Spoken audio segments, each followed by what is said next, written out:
a pleasure. I mean, I had a little fanboy moment backstage. For people of certain generation, I think a big chunk here probably miss it. We all grew up idolizing Jonty. For those who didn't know, Jonty, apart from being a cricketer, he played hockey as well for South Africa. So Jonty, if you didn't know, I played hockey as well when I was in college. I was left out. I finally got to play in that position. But amazing cricketer. He redefined how cricket was played. We've got legends of the game who've got stadiums and stands named after them. You go to Wankhede, you got the Sachin Tendulkar stand. He's the only man who's got a piece of the cricket field named after him, Jonty's Corner. He literally made that piece of turf all his own.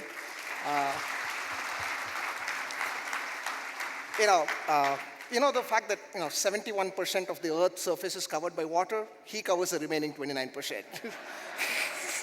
So Jonty, yeah, I'm not competing in the sky anymore. I'm not flying like somebody else is. So I'll stick on the earth. Yeah. Yeah. Thank you.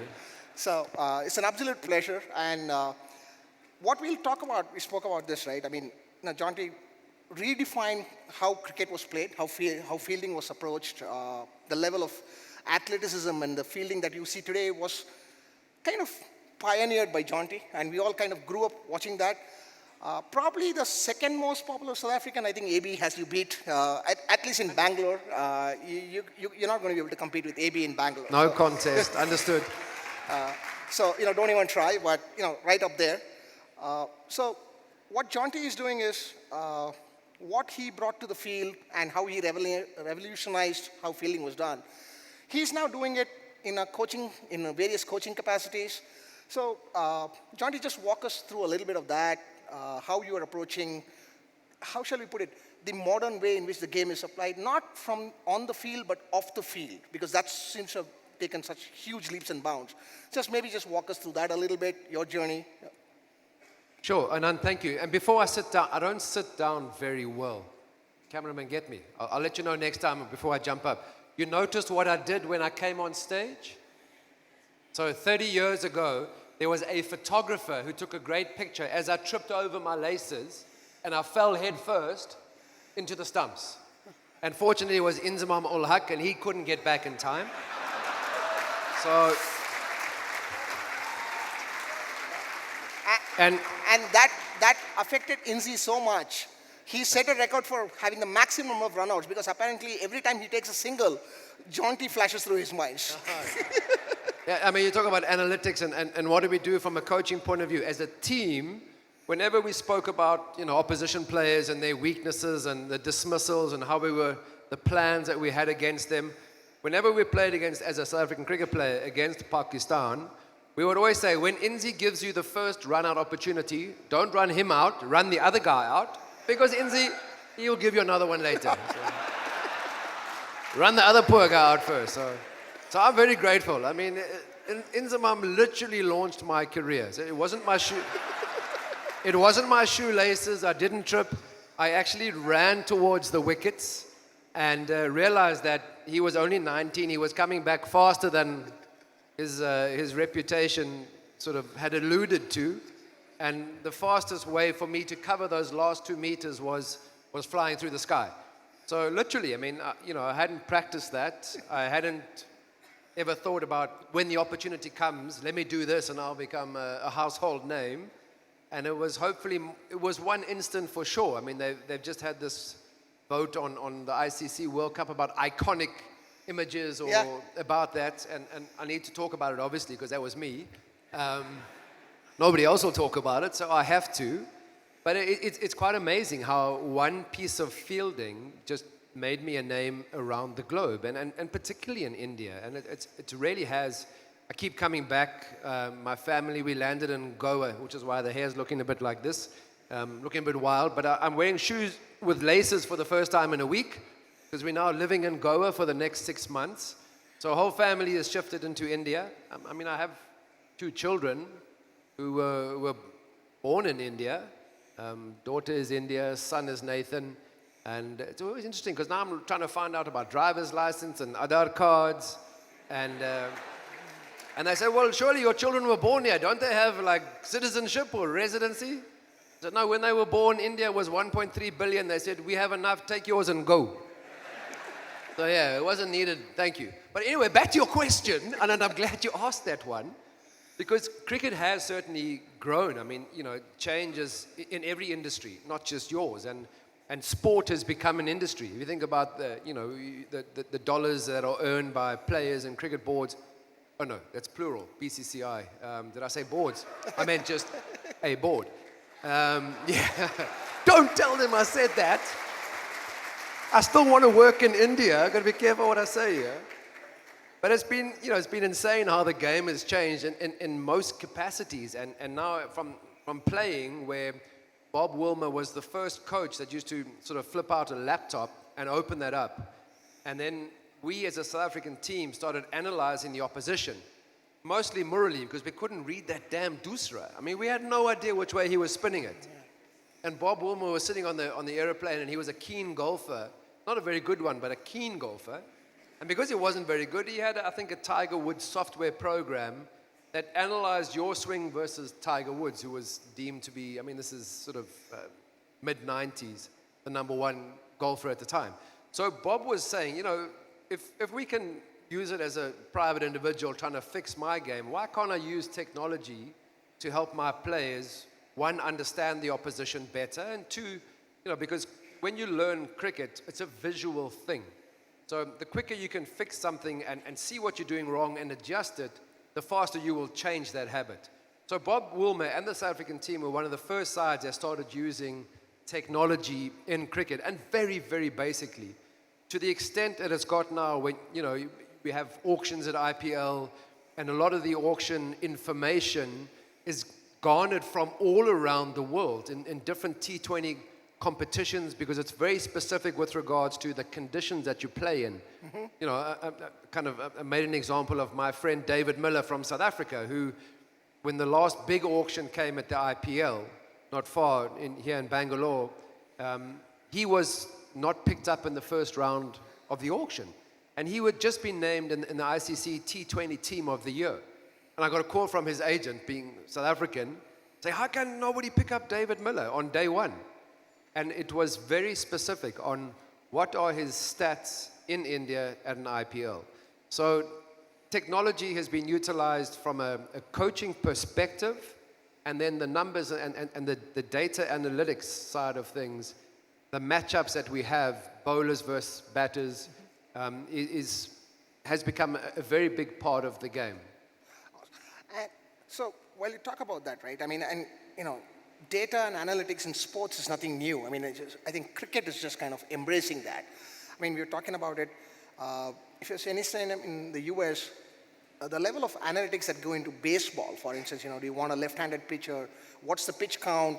The batting team looks and say, look, I want you to get this pitcher to throw in at least 70 pitches, because then his arm starts getting weak, and then you get easy balls to hit. That's a completely different level. So in your opinion, right, I mean, all of us, for us, analytics on cricket is watching mindless statistics that get shown up on Star TV, and Sanjay Manjrekar just talking about a whole bunch of stuff, which most of the time doesn't make any sense, right? You're obviously not from Mumbai. I was at one stage. Yes, carry on. Yeah, but Sanjay. From in your opinion, right? I mean, how much more upside do you see in terms of the level of analytics, data, and the rigor and the thought process that go into this? I mean, do you see a big upside, or are we kind of maxed out? Do you think there'll be a hell of a lot more? I've only been to one baseball game in America, in Philadelphia. There was actually a cricket tournament probably 15 years ago. It was not long after I'd retired. I was working for a bank at the time, so happy to leave the country at any stage and go play cricket again, having retired from playing cricket. But I found baseball really boring. And it was interesting because there was sitting in the bleachers, or whatever they call the stands there was a father and son, and every pitch, they had all these different blocks on the page. My father was a school principal, so I kind of, as a cricket player, he would make us go and sit and learn how to score. Score, yeah. He had the whole book, dot, 1, 4, different colors, like a boundary was a red, a sixer was a green, the dots were black, the bowlers' names were in blue, so the whole thing was color-coded. And no matter if you were in the A team, you still had to go and learn how to score. So that was interesting because this father and son in baseball were watching every single pitch and almost ticking the boxes where it went and what happened, whereas the rest of the crowds were eating and drinking. And suddenly the bases are loaded, this horn goes, a bit like like a free hit, like a no ball delivery, the sirens go, and everybody looks up, oh, something's going to happen on the field. And then nothing happens and they go back to eating and drinking. So baseball for me was really boring, and the Americans always told me how boring cricket was. And it was really interesting from that point of view, because cricket never really was driven by stats. But we haven't gone to the nth degree, but we're certainly on that sort of pathway. And I bet you today, when India get to bat, because Afghanistan are batting first. So when India get to bat today, when Virat Kohli comes out to bat, I bet you Rashid's going to go left arm over. You're not going to bowl leg spin. He's going to bowl left arm orthodox spin.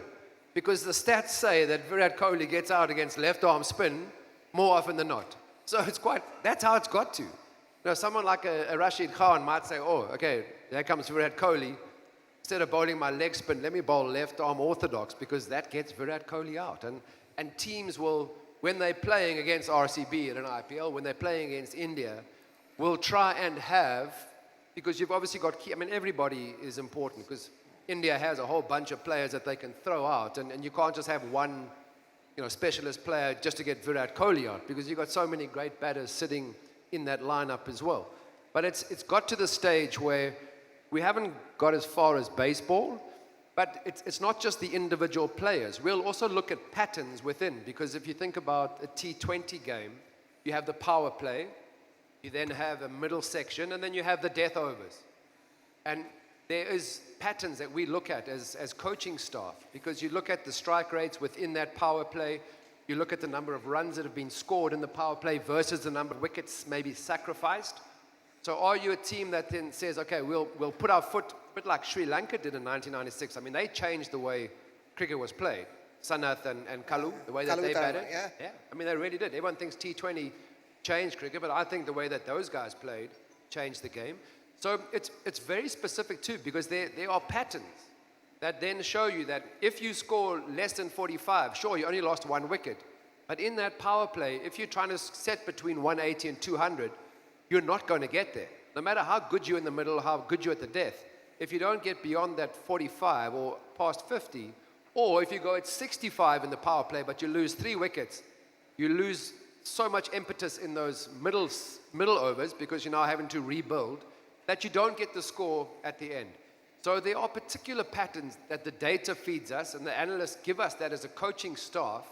It depends on obviously the field that you're playing at, the ground that you're playing, what is the average scores, what are we looking to do? Are we going to pack the team with batters, or you're only going to bat to 3 down or 4 down, because the surface for batting is so good.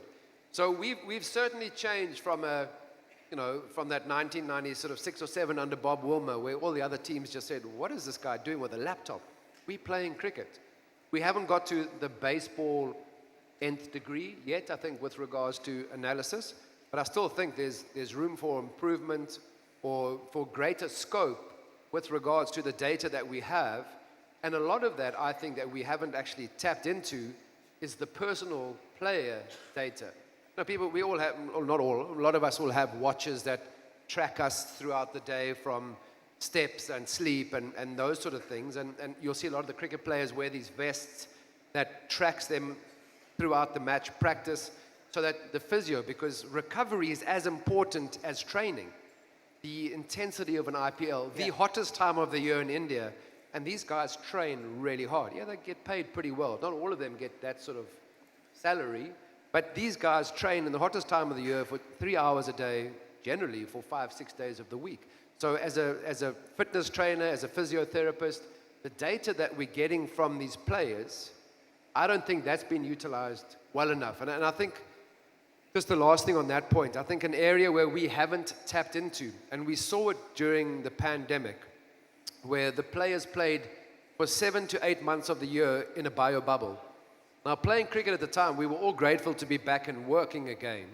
But the biosecure bubble has to be the worst environment to spend 2 months for anybody, whether you're a player, or whether you're coaching staff, or for a family member that's with you.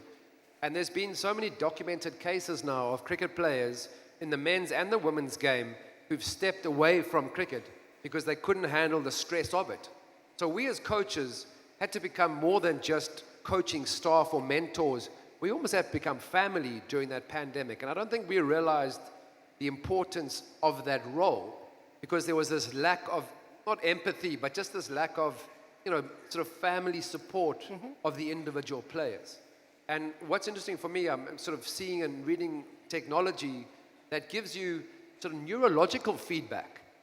Because it's interesting in two aspects. And for me, the one aspect is understanding the player's emotions, because players don't like to show weakness to the opposition or to the coaching staff, because we've got to make a selection call.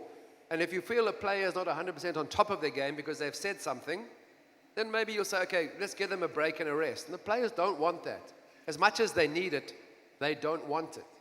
The second thing, though, is, and I think what's really important is that as a coach, and I'm grateful to my father, this is a very long story, is that as the school teacher and a school principal, he drummed something into me as a youngster. And he said, Jonty, your coaches, your teachers, whatever sport or discipline you're doing, are going to tell you throughout your career that practice makes perfect. And he said, nay, that's only half the story. It's perfect practice that makes perfect. Because he was coaching the 9-year-old kids. And he said, cricket's obviously played in summer, it's a hot time of the year. He said, look at these guys running around. They're 9 years old. They are red in the face, they are sweating. They've had a great time. But he's basically been a babysitter for most of those 2 hours. They've learned very little skill. So he said, go the other way. Rather spend 10 minutes in practicing like it's a match situation and leave. Because cricket's a game of habit. So again, if you practice for an hour, the first 40 minutes, you're on top of your practice. And then after that, you get tired and hot, and you get a bit lazy, your feet don't move. That's what your brain remembers. And that then becomes a habit. So that key message for him was about practice like it's a match situation. So how do we as a coaching staff know that the players are giving 100%?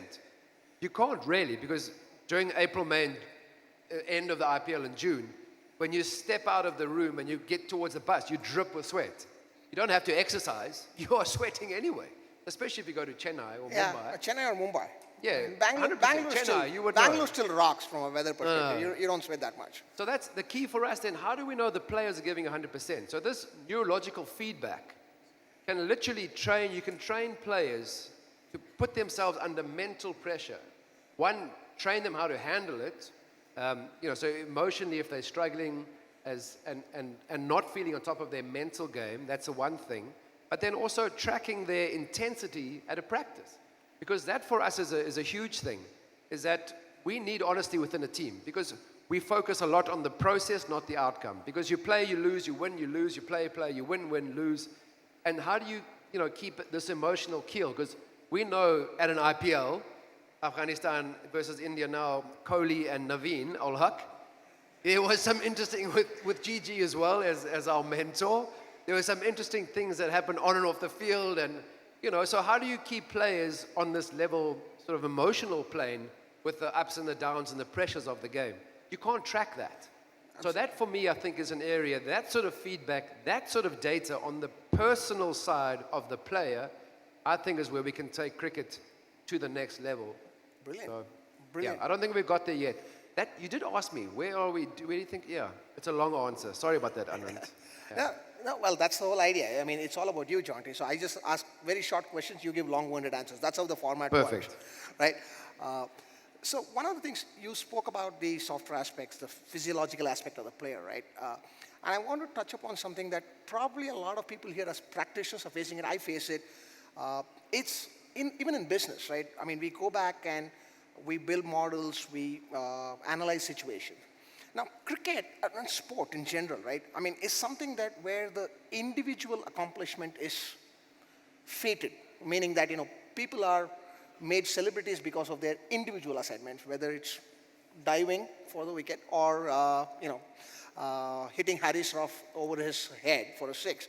But how do you get a collective that has grown on the individual accomplishments to come back and say, well, it's not just about what you do, because that's a chance event, right? I mean, trusting that Dhoni will hit a 6 or a Virat will hit a 4, that's a chance event. How do you get a team to buy into this? I mean, probably, Bob Wilmer might be answering, so how did he go about getting that? Because getting that buy-in from the team is probably going to be the most crucial thing, because if you don't get the buy-in, none of all the stuff that you do is going to translate into performance, right? So, from your experience, like pushing this, I think that's something that anybody here would relate to, because I'm sure if you go and talk to any of the analytics practitioners here, they'll say, we've got these great models, but I just can't get my business teams to use it, simply because they think, hey, I don't know, that's a theoretical construct, that's mathematical, I don't know if it'll work in the real world. So, any insights you can share on that, I think that will probably relate or resonate to a lot of problems that people are looking at, right? I think what is interesting, whatever industry that you're in, I mean, change is constant. So it's going to be happening. If it's not happening on your desk, it's happening at your client's desk. It's happening on your competition's desk. So, I've seen captains and leaders of teams handle change in 3 different ways. One, they turn their back and say, that's not for us. Yeah. We don't play like that. That's not our team culture. The second thing is, or second way that people handle change is to say, wow, that's a great idea. So they embrace change. They're not scared of change. And they say, that's a great thing. Like we were all trying with Sri Lanka in 1996. We all tried to identify pinch hitters. So we had tall Pat Simcox, the off-spin bowler, who could hit the ball a long way. So we sent him up the order to try and sort of simulate or emulate what the Sri Lankans were doing. Because our game plan then was to score 45 to 50 runs in the first 15 overs. There was no power play. So the test openers were generally your 50-over openers. We had Andrew Hudson and Kepler Wessels and Gary Kirsten. So all these guys are top of the order. Their job... I mean, Gary Kirsten playing one day was a contradiction in terms, right? I mean, we've seen Gary bat. I mean. So, without that power play, the Sri Lankans, the way they changed their style of play was that in 92, they had done the similar thing to all of us and gone, okay, let's build a foundation. And then... come nowhere. I think they came 8 out of 9 teams. So they just said, what's the point of doing the same thing over and expecting a different result? It's not going to happen. So let's change it. Let's look for 85 runs in the first 15. 85 to 90. If we lose 3 wickets, everybody else's game plan was, send in guys like Jonty, just keep up the momentum in that middle over period, and then keep wickets in hand. And the Sri Lankans guys had had Aravinda, Arjuna. Arjuna wasn't Jonty, that's for sure, between the wickets, but he knew how to rotate the strike and irritate the opposition. So, they had that experience in the middle order, and then they could do the same as all of us and bash in the last 10 overs. So they took the game away from the rest of the opposition. We all try to emulate them. So embracing change is great, but to be a World Cup winning team or a champion team, you need to initiate the change. And the interesting thing for me is that innovation, some people are scared of innovation because they think it's got to be something that nobody has ever heard of or thought of before. And it's too far, it's out there, it's not going to work in a real-time environment or a real-world environment. And I think from my perspective, the Sri Lankan batting, they didn't do anything other than change their perspective of what batting is. They didn't use different equipment. The equipment was still the same. It was just a different mindset and a different approach. My fielding, it was exactly the same as everybody else, slightly different, in that I wasn't putting out a foot to stop the ball. I was putting my whole body out just so I could reach, another 2 meters. But I was still fielding. I didn't have a glove or did anything else different. It was just a totally different mindset.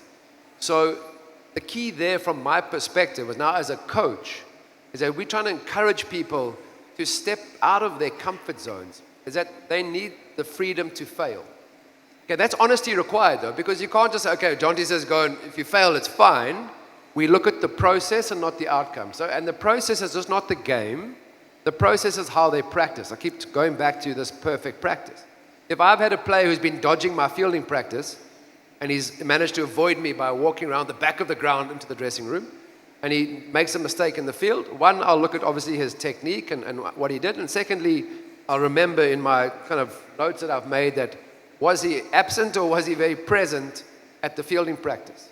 So that fear of failure is an important thing for me to impart on my players because I want them to dive for the ball and not be scared of going for the ball in case they drop it or miss it.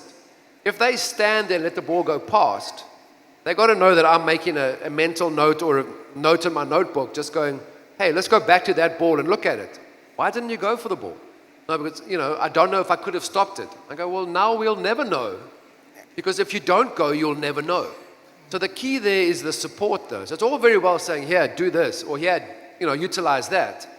But that support needs to, from a leadership perspective, that's probably the most important part of taking on new technologies, new ways of thinking, and overcoming that, and it's understandable. I mean, we all have egos. We all have, and not egos in a bad thing. We don't want to be hurt or rejected or, as I say, I worked for a bank. I had a scorecard every year that I had to get all the ticks.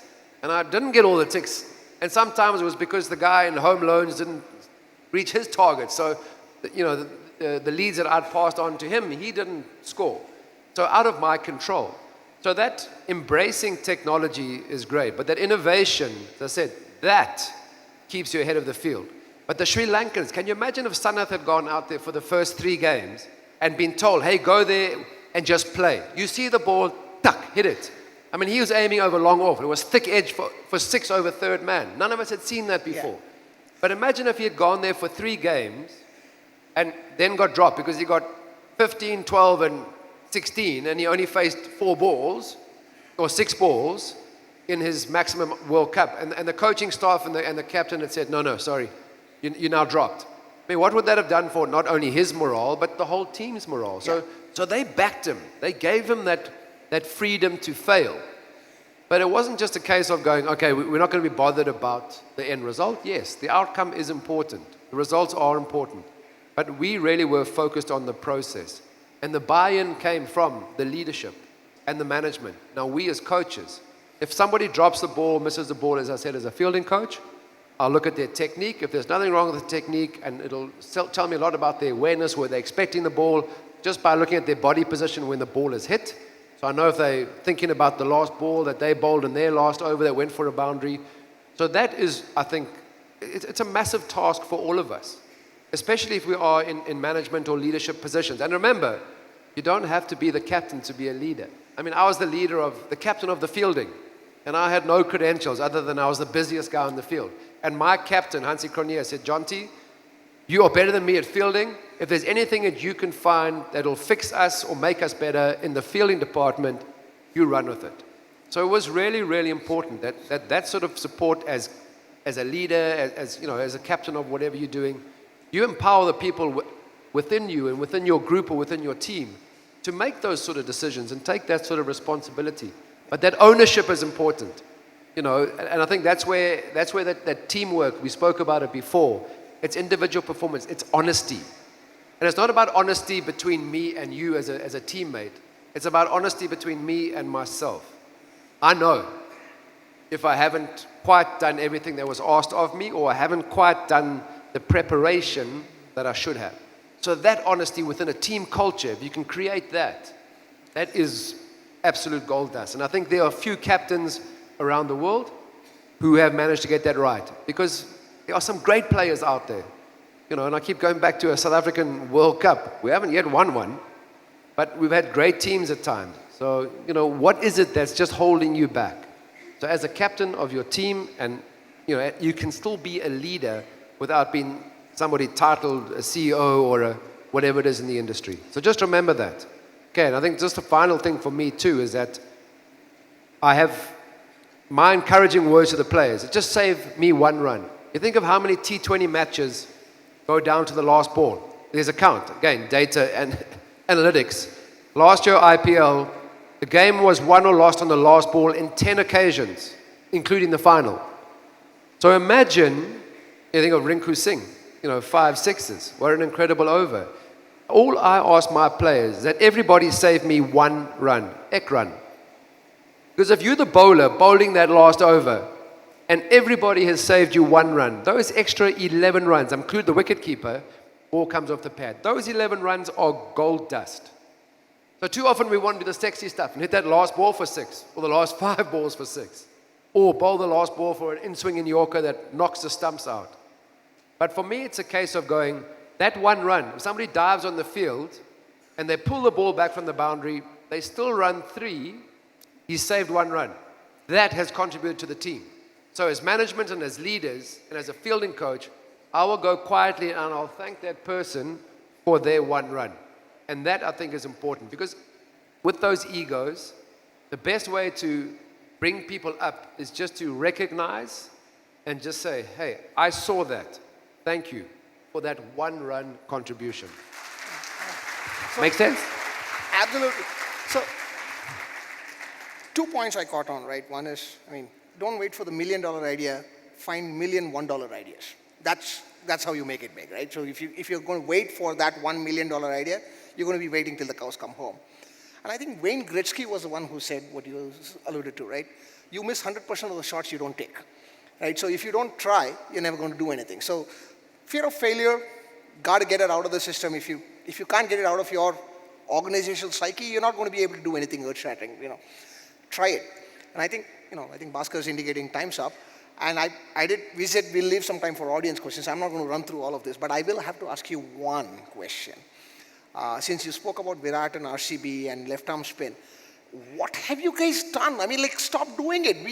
It's time we win something here in the IPL with RCB. What are you guys doing? We just send out left arm spinners. What do you mean? What are we doing? We're not doing anything special. It's just data is working for us. So AI is in our favor whenever we play Virat Kohli. That's going to come back and bite me. I know it is going to come back. Virat, if you score 100 against Lucknow, I'm blaming Anand. Or you can thank Anand. Yeah, there you go. So, audience, I guess, I think there's plenty of people here who probably have a whole bunch of questions. Let me not steal their thunder. We got mics? Oh, you point out to whom we'll give them a mic. No, I'm not playing that game. Okay. Because we'll I still have to with these spend two some time gentlemen. here. Okay. This is regarding IPL 2012. CSK versus KKR. Okay. Final, Chennai scored 190. And then there is a guy comes, Manvinder Bisla, scoring 89 runs and took away the whole IPL. Okay. So my question is, no one knew who is Manvinder Bisla. Neither there was any data about him. So how, as a coaching staff, you deal with such kind of situation when there is no data? Because I think we can all relate, we struggle when there is no data. So what and how you prepare yourself in such kind of situation? Because 2 months of hard work gone, correct? Because of one guy. That's an interesting observation. You said what year? 2012. Yeah, so 2012, maybe the analysts were, or the coaching staff might have been excused, but nowadays, from a cricketing perspective, everything, from schoolboy cricket in South Africa is streamed online. We'll watch sometimes, as teams, a bowling attack. So as a fielding coach, I need to know what the bowling plans are, so I sit and watch. Sometimes you'll see footage of players that are playing TNPL or KPL. So these days, there's no excuse with regards to a coach being prepared, or if you haven't spoken about, and sometimes you do, because sometimes there's injury on the morning of the game, or the opposition doesn't declare that a player is injured, a key player that you're expecting to play. So nowadays, all of us do all the extra work as a coaching staff. But I think what you have to back, though, when I ran out Inzamam into the stumps, I'd never practiced that before, and I never did that again, but it felt right at the time. So again, Steve Buckner was the umpire. He stood there, he put his head down. He wasn't going to go, yes, that's out, go away. He really, before the third umpire, before technology was used, Steve Buckner could have said not out because it was that close. And in that era, batsmen always got the benefit of the doubt. So I don't know why. I would have looked so stupid if I had 3 or 4 seconds to throw the ball at the stumps while Inzi was halfway down the wicket, but I threw myself instead, and Steve Bucknor had said no. As I said, he was justified to say no. It felt right at the time. But because it felt right, the reason it felt right is because I hadn't done that before, but my whole school career, I was diving around. Whether I was playing football, hockey, or cricket, I never spent much time vertical. I was generally horizontal. And the horizontal position, it just felt right at the time. So that's what you have. Then you have to trust your gut. Because there will come time when you don't have the answer. But if you've put the preparation in, that practice makes perfect is half the story. Perfect practice makes perfect. Because that's a team culture you want. If you can instill that in your teams and your organization, is that when that surprise element pops up, then you back the people within your squad and your team because you know that they are ready for whatever comes. Cool. Thank you. Hi, Good question. I have a question. When we see compared the year like 2004, 2005, Yes. the last, Cool. So there we don't have much data, much information. So how was the preparation at that time when we compare now where we have a lot of data for each and every player? So how easy or how it difficult in terms of preparation for the players and the team coaching staff as well? Now, specifically IPLs you're talking about. Sorry, I didn't get the first part of your question. I was looking here in this corner. The first part of your question was about early IPLs or what? IPL or even in the international cricket, when in the 2005, 2006, there was no data like now we have in the technological field. So what was the preparation at that time when we compare now where we have good amount of data? Got you, thank you. So what was interesting, the first IPL was in 2008. So there wasn't a lot of data obviously available, no IPLs before, even 2009. But what we had was inside information. So you had international players who reluctantly would give you one or two small things about their international teammates now playing as an opponent in the IPL. So it's interesting because nowadays there is a lot of data, but then you almost had to force it out of the people in your team. Because an English player, although there weren't that many English players, Australians playing in the first couple of IPLs, obviously lots of South Africans from that perspective. So you had to get that information from your team members, or you had to phone a friend who played in that country and find out one or two small things. And that's sometimes all you need, is one piece of advice or information that makes a difference. Not, these are 15 things that he does well or 15 things that they do badly. Just give me one thing that I can put in my pocket that when the situation is tight, I can call upon. Because at that stage, we were all backing our skills. You'll hear so many players and so many captains talk about, we're not focused on the opposition. We just focus on doing our job well. Because if you're a bowler and you're looking at the Indian team, unless you're a left-arm spinner, you don't want to bowl to Virat Kohli. You want to bowl to Rohit Sharma. Or there's so many KL Rahul. There's so many great batters. So if you focus on the names in the opposition, you actually forget what you're good at. So what we would do then at the early stages of the IPL, before there was data available to everyone, was we would go quietly to the, not make it a big thing in the dressing room, but as coaching staff, if you were the bowling coach, you would go and talk to one of the, say, the English or Australian or South African players and just say, can you give me one thing about this particular player who's in your international team, but now is sitting in the opposition dressing room for the IPL? Cool. Hi, Jonty. Yes, sir. I have a question. Do you think reliance or over-reliance on data, because of this, we are likely to miss out on global superstars? As an example, when Virat Kohli made India debut, he had really poor first class or list A stats. Same for Anil Kumble, same for Virender Sehwag. But they were once in a generation players with no data to back up what they potentially could be. But can you imagine some of the likely superstars coming because coaches or support staff would ignore data and look at something which is very, very special and not present in a system or an Excel sheet about them? Thank you for that question. What is interesting, though, is that when it comes to the IPL, obviously during the tournament, it's one thing. We rely heavily on the data and then also on the internal information because we've all played against each other now internationally. If you've got Indian players, international players in your team, they've played against Rabada and everybody else. So that's the one thing. The second thing is that data and AI, it can't take away the human element. It really can't. I know there's always fear of that. I don't want to embrace it or take it on because it's going to replace me. We have scouts who physically go and watch, exactly to your point about young players who don't have the stats yet or don't have the career yet. So that physical, that human element is still such an important part of utilizing the data and the analysis. So to combine it and to use it well is what we try and get to. We don't always get it right. I mean, human error is human error. It's with all of us. But you can't do one without the other, we believe. Utilizing purely stats is going to be a disadvantage, and just in-person scouting is also going to be a disadvantage. So finding that right mix of the human element along with the analytics, gold dust. So I'm going to jump in here to your point, right? When you're talking about overuse of data and relying only on the data without the human element, that's not use of data, that's abuse of data, right? So, you just can't go back and say, well, this is what every business looks fantastic on a spreadsheet, right? When you get punched in the mouth, everybody has a plan till they get punched in the mouth. Not me, Mike Tyson, right? Everybody has a plan, they've got a spreadsheet, you get punched in the mouth, everything goes is different.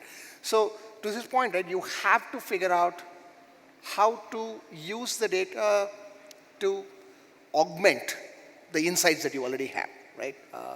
I mean, there are multiple jokes, somebody using data like that, like they say, right?